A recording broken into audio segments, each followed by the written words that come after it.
नमस्कार साथियों, इस वीडियो में आप सभी का स्वागत है। आज की इस वीडियो में हम बात करने वाले हैं कि कॉमर्स वाले स्टूडेंट्स डॉक्टर बन सकते हैं या फिर नहीं, इस चीज़ के बारे में। तो साथियों, अगर हम बात करें कॉमर्स वाले स्टूडेंट डॉक्टर बन सकते हैं या फिर नहीं, तो इसका वन लाइन में जवाब है नहीं बन सकते हैं। लेकिन बन सकते हैं दूसरे तरीके से। वो तरीका क्या है? वो तरीका यही है कि आप 12th physics, chemistry, biology and English in विषयों के साथ में करें। 12th अगर आपने कॉमर्स से किया है देन करना क्या होगा?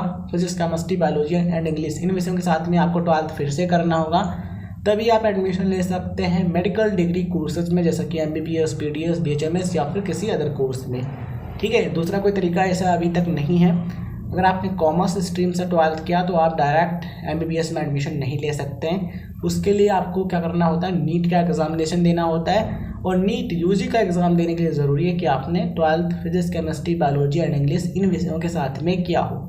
अगर आपने 12th रेगुलर किया है तब भी आप अप्लाई कर सकते हैं। अगर आपने 12th NIOS या फिर स्टेट ओपन स्कूल से किया है तब भी आप एडमिशन ले सकते हैं। ठीक है, अगर हम बात करें 2023 के नोटिफिकेशन की, तो नीट का जो नोटिफिकेशन जारी हुआ था यहाँ पर यही लिखा था कि जिन्होंने ओपन स्कूल से या फिर NIOS, अगर आपने स्टेट ओपन स्कूल या फिर NIOS से 12th किया है physics, chemistry, biology and English in विषयों के साथ में, तब भी आप अप्लाई कर सकते हैं। मतलब कि जो नीट का एग्ज़ाम है रेगुलर स्टूडेंट्स जो हैं वो भी दे सकते हैं और ओपन स्कूल वाले भी दे सकते हैं। लेकिन यहाँ पर आपको ध्यान रखना ज़रूरी है कि इस चीज़ को लेकर जो केस है वो पेंडिंग में है।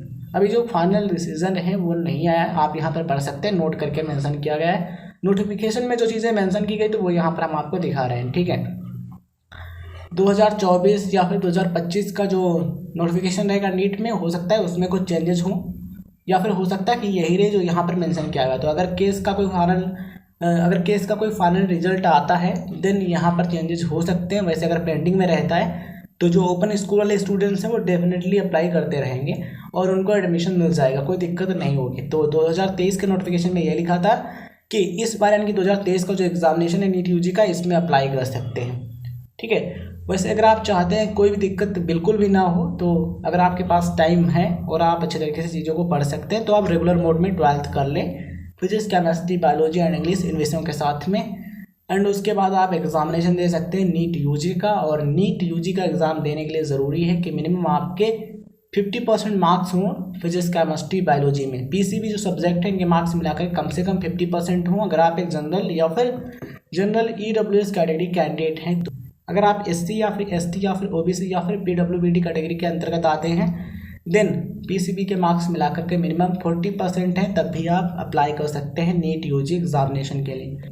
तो जब आप पढ़ाई कर रहे हो तो इस चीज़ का ध्यान रखें कि हमें physics, chemistry, biology and English in विषयों में अच्छे मार्क्स लाने हैं। इंग्लिश में कम से कम पास होना ज़रूरी है, लेकिन जो PCB के सब्जेक्ट हैं इनके मार्क्स कंसीडर किए जाते हैं कि इतने % होने चाहिए। तो इतने % कम से कम होने चाहिए, इतने हम आपको बता रहे हैं।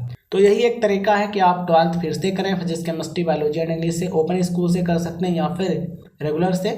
एंड उसके बाद आप एग्जामिनेशन दे सकते हैं। एग्ज़ाम अगर आप क्लियर करते हैं नीट UG का, देन आप काउंसलिंग के प्रोसेस में पार्टिसिपेट कर सकते हैं। और काउंसलिंग के प्रोसेस के दौरान आपको गवर्नमेंट या फिर प्राइवेट कॉलेज में एडमिशन मिल जाता है।